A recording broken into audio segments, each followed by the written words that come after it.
한 주간 특별 새벽 기도회 넷째 날 하나님께 드리시겠습니다. 다 함께 신앙을 고백합니다.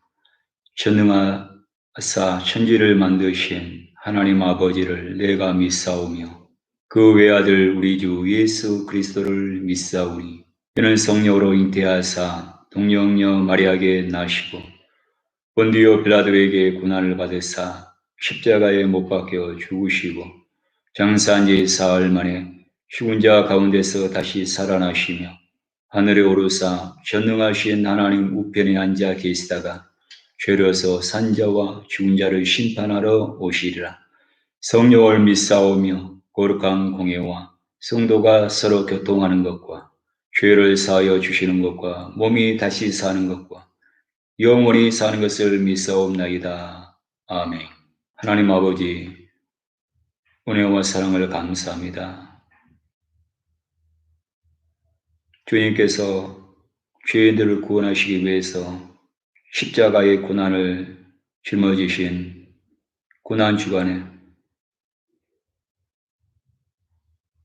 다시 한번 주님의 십자가 은혜를 경험하기를 원하고 주님의 십자가 은혜 안에 살기를 소망하는 우리 모든 성도들 가운데 이 시간에 함께하여 주시옵소서.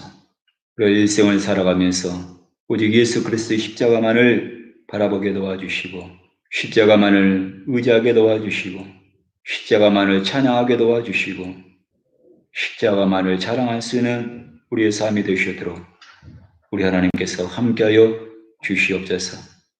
일생을 살아가면서 주님의 이 십자가의 사랑을 잊지 않게 도와주시고 우리도 끝까지 주님 안을 사랑하게 도와주시고 죄인들을 향하신 주님의 그 사랑을 우리도 본받아서 주님 오시는 그날까지 믿지 않는 그 영혼들을 향해서 나가게 도와주시고 성도들을 사랑하고 이웃을 사랑할 수 있는 우리의 삶이 되게 하여 주시옵소서.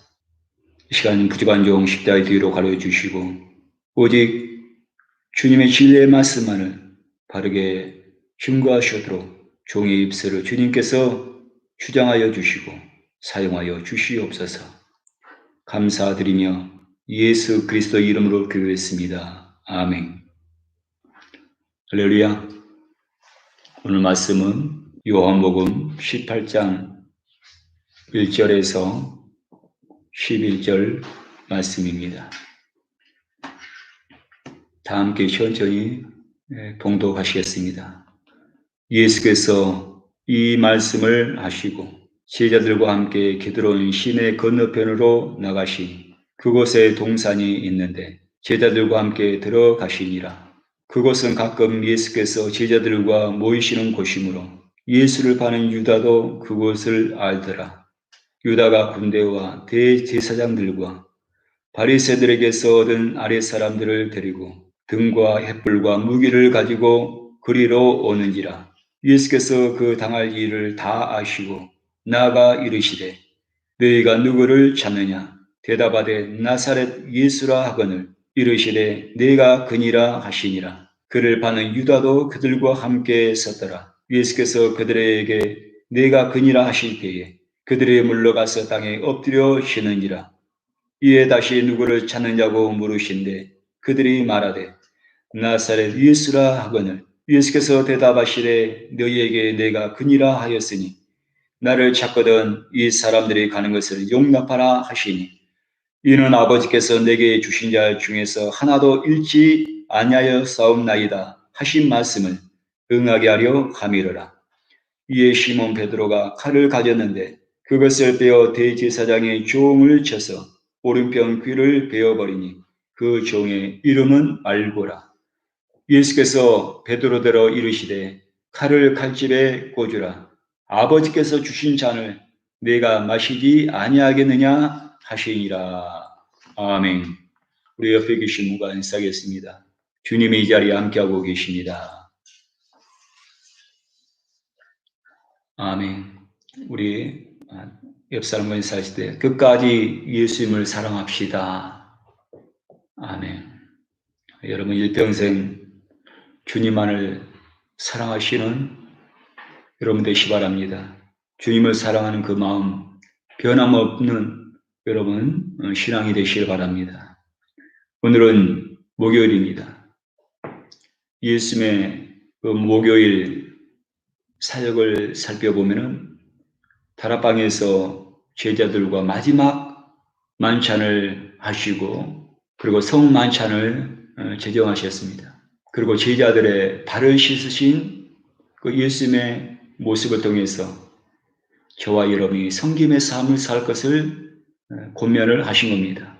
그리고 겟세마네 동산에 가셔서 땀방울이 핏방울이 되도록 간절히 기도하시는 주님의 모습을 보게 됩니다. 그리고 기도가 끝난 다음에 그날 밤에 가룟 유다의 배반으로 붙잡히게 되는 것입니다. 오늘 성경은 가룟 유다가 군대와 무리들을 데리고 와서 예수님을 붙잡아 가는 그 과정을 보여주고 있습니다. 주님께서 군사들에게 붙잡혀 가는 그 모습 속에서 그 말씀 속에서 이 시간에 몇 가지 교훈을 얻고자 합니다. 첫 번째로는 끝까지 사랑하시는 예수님입니다.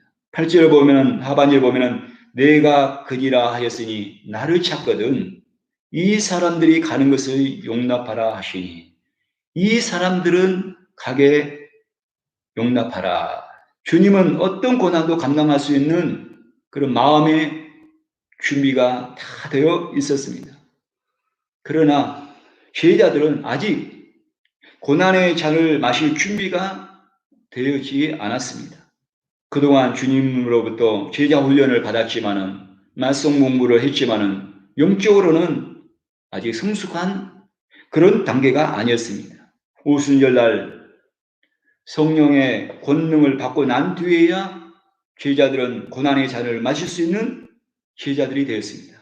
성령의 권능을 받고 나서야 제자들은 담대히 주의 복음을 전할 수가 있었습니다. 그들은 두려움이 없었습니다. 성령의 그 은혜를 체험한 다음에는 두려움이 사라진 겁니다. 어떤 상황에서든지 누구 앞에서든지 어디서든지 그들은 담대하게 예수님의 십자가의 죽으심과 예수님의 부활하심에 대해서 예수님에 대해서 담대히 전하게 된 겁니다. 그리고 많은 핍박을 당하고 주의 복음을 전하다가 제자들은 순교의 피를 흘리며 주님이 따라갔던 그 길을 따라가는 제자들의 모습을 우리가 잘 알고 있습니다. 제자들의 신앙을 너무나 잘 알고 계신 주님은 이 사람들은 그냥 가게 놔두라.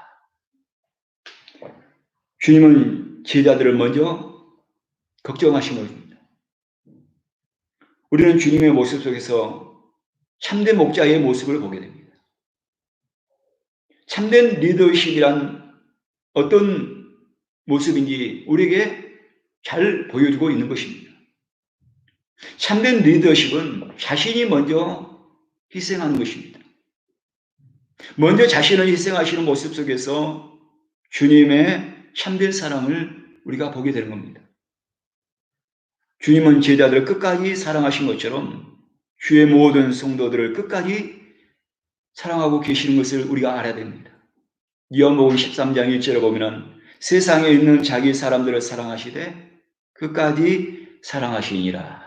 끝까지 사랑하시니라. 예수님의 십자가는 여러분 용서와 긍휼과 그리고 사랑입니다. 두 번째로 오늘 말씀을 통해서 우리에게 주시는 말씀은 내게 주신 자를 잊지 않으시는 예수님입니다. 9절에 보면 이는 아버지께서 내게 주신 자 중에서 하나도 잃지 아니하여 싸움나이다 하신 말씀을 응하게 하려 함이라. 요한복음 17장에서는 마지막 그 제자들을 위해서 중보하는 기도가 나와 있습니다. 그때 주님께서 기도하신 것입니다. 아버지께서 주신 양들을 하나도 잊지 않게 해달라고 예수님께서 기도하신 겁니다. 그것을 응하게 하셨다는 얘기입니다. 누가복음 15장에는 잃은 것을 다시 찾는 이야기가 나옵니다. 양 100마리가 있었는데 한 마리 양을 잃은 목자가 99마리를 우리 안에 두고 잃어버린 그 양을 찾아 헤매는 그 목자의 모습을 보여주고 있습니다. 그리고 잃어버린 동전 하나를 찾기 위해서 온 이 집을 찾아 헤매는 주인의 모습을 보여줍니다. 그리고 집을 나간 둘째 아들을 애타게 기다리고 있는 그 아버지, 그리고 그 아들이 돌아왔을 때 너무나 기뻐하고 그렇게 해서 온 동네에 잔치를 벌이는 그 아버지의 모습입니다. 잃어버린 양 한 마리를 찾고 잃어버린 동전 한 개를 찾고 여러분 온 동네 사람을 집으로 초청해서 여러분 잔치를 벌였습니다. 우리가 처음에 신앙이 없을 때는 이해가 안 되는 말씀이죠. 동전 하나 잊었는데 그 동전 하나를 찾았다고 해서 여러분 온 동네 사람을 집으로 초청해서 잔치를 했다는 얘기입니다. 이런 바보가 있나 이렇게 생각했어요. 처음에 믿음이 없을 때는 이 말씀을 제대로 깨달지 못할 때는 아니 정말 이해가 안 되는다. 정말 어리석은 사람이다. 동전 하나를 잊었는데 동전 하나 가지고 어떻게 잔치를 준비하겠습니까? 이 말씀은 여러분 잃어버린 영혼을 향하신 그 주님의 마음을 하나님의 그 마음을 잘 표현해 준 겁니다. 잃어버린 양이나 잃어버린 돈이나 잃어버린 아들은 세상에 그 어떤 것과도 비교할 수 없는 가치가 있는 겁니다. 내가 가지고 있는 모든 것을 다 팔아서라도 그 값을 다 지불해서라도 얻어야 될, 다시 얻어야 될 그 가치가 있는 귀한 존재라는 것을 우리가 알게 되는 겁니다. 이건 주님의 사랑입니다. 우리 성도 한 분 한 분을 향하신 주님의 마음을 너무나 우리에게 잘 비유를 통해서 우리에게 말씀해 준 겁니다. 한 영혼이 주님을 떠났을 때의 그 안타까워하는 그 주님의 마음입니다. 그 주님의 사랑입니다. 이와 같이 주님께서는 여러분 한 분 한 분을 너무나 귀하게 여기시고 소중히 여기시고 사랑하십니다. 사랑하시되 끝까지 사랑하고 계심을 우리에게 말씀하고 있는 겁니다. 이 주님의 마음을 저와 여러분이 회복을 해야 됩니다. 한 영혼을 향한 주님의 그 마음을 저와 여러분도 그 마음을 가져야 되는 겁니다. 나의 성숙하지 못한 신앙으로 인해서 나의 성숙하지 못한 그 말로 인해서 주님께서 귀하게 여기시는 그 영혼을 나 때문에 실족하게 되고 나 때문에 믿음에서 떠나게 되고 나 때문에 상처를 받는다면 우리가 잘못하고 있는 겁니다. 우리가 은혜를 잘못 받은 것입니다. 주님께서 끝까지 사랑하신 것처럼 저와 여러분도 그 주님의 마음을 우리가 회복해야 됩니다. 떠난 성도가 나로 인해서 다시 돌아오고 믿지 않는 영혼들이 나 때문에 주님께로 돌아오는데 여러분 쓰임받는 성도가 되시기를 예수 이름으로 축원해 드립니다. 그리고 세 번째로 아버지께서 주신 잔을 받으신 예수님입니다. 11절에 보면 예수께서 베드로에게 이르시되 칼을 꽂으라 아버지께서 주신 잔을 내가 마시지 아니하겠느냐 하시니라. 아버지께서 주신 잔을 마셔야 된다는 얘기입니다. 아버지께서 주신 잔은 고난의 잔입니다. 십자가의 죽으심을 통해서 받는 잔입니다. 예수님도 이 고난의 잔을 피하고 싶었습니다. 그래서 기도했습니다. 마태복음 26장 39절 보면 할만하시거든 이 잔을 내게서 지나게 하옵소서. 할 수만 있으면 예수님께서 할 수만 있으면 이 잔을 피하고 싶으셨습니다. 그러나 주님은 이 고난의 잔을 마셔야지만이 모든 죄를 속량하시고 그들을 구원할 수 있음을 잘 알고 계셨습니다. 그리고 이것을 위해서 이 세상에 오신 것을 너무나 잘 알고 계셨습니다. 모든 죄인들을 구원하시고자 하시는 모든 사람을 구원하시고자 하시는 하나님의 뜻에 여러분 순종을 하신 것입니다. 성도의 삶에도 여러분 고난의 잔이 있음을 우리가 알아야 되는 겁니다. 고난의 이 잔을 주실 때는 반드시 여러분 주님의 뜻이 있습니다. 욥기 23장 10절 보면은 그러나 내가 가는 길을 그가 아시나니 그가 나를 단련하신 후에는 내가 순금같이 되어 나오리라. 지금 저와 여러분들은 코로나 전염병으로 인해서 지금 1년이 넘도록 이 고난의 길을 걸어가고 있습니다. 쉽게 말하면 고난의 잔을 마시고 있는 겁니다. 여러분 이 고난의 이 길을 통하여서 주님은 우리를 단련하시기를 원하신 겁니다. 저와 여러분 단련하여서 내 안에 있는 내 신앙에 있는 잘못된 그런 불순물들을 하나씩 제거하기를 원하신 겁니다. 내 안에는 여러분 주님께서 원하시지 않는 기뻐하시지 않는 그런 불순물들이 너무나 많이 있다는 얘기입니다. 그런데 이런 불순물을 제거하기 위해서는 그냥 제거가 안 되는 겁니다. 단련을 해야 되는 겁니다. 뜨거운 물을 용광로에 넣어서 여러분 단련을 해야 되는 겁니다. 이 고난을 통해서 우리를 단련하심을 통해서 내 안에 있는 그런 불순물들을 주님께서 기뻐하시지 않는 그런 모습들을 하나씩 제거해야 되고 결국은 마지막에는 모든 불순물들이 다 제거되고 순금으로 남게 되는 겁니다.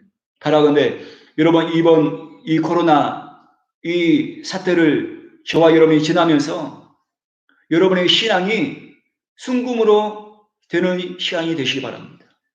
오히려 내 믿음이 떨어지고 오히려 나와 예수님과의 그 거리가 멀어지고 여러분 그런 시간이 되어서는 안 됩니다. 이 코로나가 오히려 주님 앞에 더욱더 가까이 가는 주님의 마음을 더욱더 오히려 잘 알 수 있는 그런 시간이 됩니다. 그런 시간. 우리의 신앙이 고난을 통해서 예수님을 닮고 장성한 분량에까지 이르기를 원하시는 것입니다. 고난의 잔이 없이는 우리의 신앙이 성장하지 않습니다. 크고 작은 고난의 문제들을 통과할 때 우리의 믿음은 순금같이 되어 나오는 것입니다. 오늘 성경은 주님의 그 참된 목자의 모습을 우리에게 잘 보여주고 있습니다. 끝까지 제자들을 염려하고 걱정하고 계시는 주님의 모습입니다. 제자들을 늘 걱정하고 한 영혼이라도 잊지 않으시려는 주님의 마음, 그리고 고난의 잔을 마심으로 하나님 아버지의 뜻을 완성하시는 주님의 모습입니다. 바라건대 오늘 말씀을 묵상하면서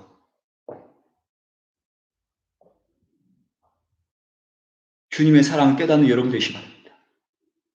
코로나 고난을 지나면서 때로 우리가 생각할 때 했습니다. 왜 이런 일이 우리의 가정에 일어난가? 내 삶에 있는가? 주님은 나를 사랑하지 않는가? 주님은 나를 떠나셨는가?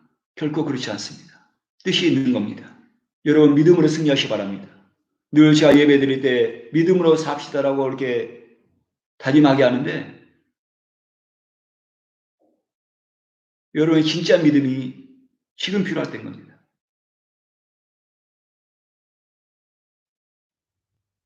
어렵고 힘든 일이 있을수록 더욱더 주님을 찾으시고 주님께 가까이 가시고 주님의 뜻 가운데 나가시는 여러분들 다 되시기 바랍니다. 특별히 고난 주간에 여러분 힘들고 어려울 때마다 오직 예수님의 십자가입니다. 예수님의 십자가를 바라보시고 한 사람도 실족하지 아니하고 모두 다 여러분 승리하여서 부활의 놀라운 은혜를 경험하는 간증하게 되는 우리 모든 성도들의 삶이 되시기를 예수님 이름으로 축원을 드립니다. 기도하겠습니다. 주신 아버지 하나님, 은혜와 사랑을 감사합니다. 고난주간 네 번째 날 목요일입니다. 주님께서는 많은 사역을 하셨습니다. 제자들과의 최후 만찬을 하시고 그리고 제자들의 발을 씻겨줌을 통해서 섬김을 가르치기로 원했고 겟세마네 동산에 가셔서 땀방울이 핏방울이 되도록 기도하시고 베드로와 야고보와 요한에게 기도해 줄 것을 부탁했지만 그들의 육체가 연약하여서 그들은 잠을 자고 있었습니다. 한 시간도 깨어 있을 수 없었더냐. 성도가 영적인 삶을 살기 위해서는 마귀의 유혹에서 승리의 삶을 살기 위해서는 깨어서 기도해야 됩니다. 내가 기도하지 않고서는 마귀의 그런 유혹과 공격과 속삭임에서 속아 넘어갈 수밖에 없습니다. 다시 한번 이 고난주간에 이 새벽 예배를 통해서 잃어버렸던 기도의 영성을 회복하게 도와주시고 끝까지 기도할 수 있는 저들 되게 하여 주시옵소서. 주님은 우리를 사랑하시되 끝까지 사랑하십니다. 한 영혼도 실족하는 것을 원치 않습니다. 모두 다 구원받고 모두 다 하나님의 자녀가 되고 모두 다 천국 영생을 얻는 것을 바라고 기도하고 계시는 겁니다. 이 모든 걸 위해서 주님은 피하지 않고 고난의 잔을 마시게 되는 겁니다. 하나님 아버지, 이 사랑 가운데 다시 한번 거하게 도와주시고 주님의 이 마음을 저들도 깨달아 알 수 있도록 하나님 아버지 함께하여 주시옵소서. 코로나로 인한 이 고통이 하나님 원망과 불평으로 우리가 시간을 보낸 것이 아니라 주님과의 그 관계가 멀어지는 것이 아니라 더욱더 주님을 의지하게 도와주시고 더욱더 십자가를 바라보게 도와주시고 더욱더 주님 앞에 가까이 가는 저들 되게 하여 주셔서 믿음으로 승리할 수 있는 우리 모든 성도들이 다 되게 하여 주시옵소서. 육체적 연약한 성도들 주여 치료의 광선을 받아여 주시고 경제적으로 어렵습니다. 주님께서 우리에게 일용할 양식을 예배하여 주시고 준비하여 주시고 공급하여 주시옵소서. 하나님 아버지 오직 십자가만을 승리하게 도와주시고 부활의 놀라운 은혜와 축복 가운데 나갈 수 있도록 우리 하나님께서 축복하여 주시옵소서. 감사드리며 예수 그리스도 이름으로 기도했습니다. 아멘. 하늘에 계신 우리 아버지여 이름이 거룩히 여김을 받으시오며 나라가 임하시오며 뜻이 하늘에서 이루어진 것 같이 땅에서도 이루어지이다. 오늘 우리에게 일용할 양식을 주시옵고 우리가 우리에게 죄진 자를 사준 것 같이 우리 죄를 사하여 주시옵고 우리를 시험에 들게 하지 마시옵고 다만 악에서 구하시옵소서. 나라와 권세와 영광이 아버지께 영원히 있사옵나이다. 아멘. 할렐루야. 이 시간에 여러분 기도하시 바랍니다. 교회를 위해서 그리고 성도들을 위해서 여러분 중보 기도해 주시 바랍니다. 이 시간에 여러분의 가정을 위해서 여러분의 기도 제목을 놓고 여러분 기도하시기 바랍니다. 이 고난주간을 통해서 다시 한번 주님의 십자가의 그 은혜와 사랑을 회복하는 그런 시간 되게 해달라고. 코로나로 인해서 너무나 힘들고 어려운 그 어두운 터널이 지나가고 있는데 끝까지 주님의 십자가를 바라보고 승리하여서 부활의 놀라운 그 은혜와 축복을 경험할 수 있는 이번 고난주간과 부활절이 되게 해달라고 여러분 기도하시기 바랍니다. 시간에 주여 삼창하고 간절히 기도하겠습니다. 주여 주여 주여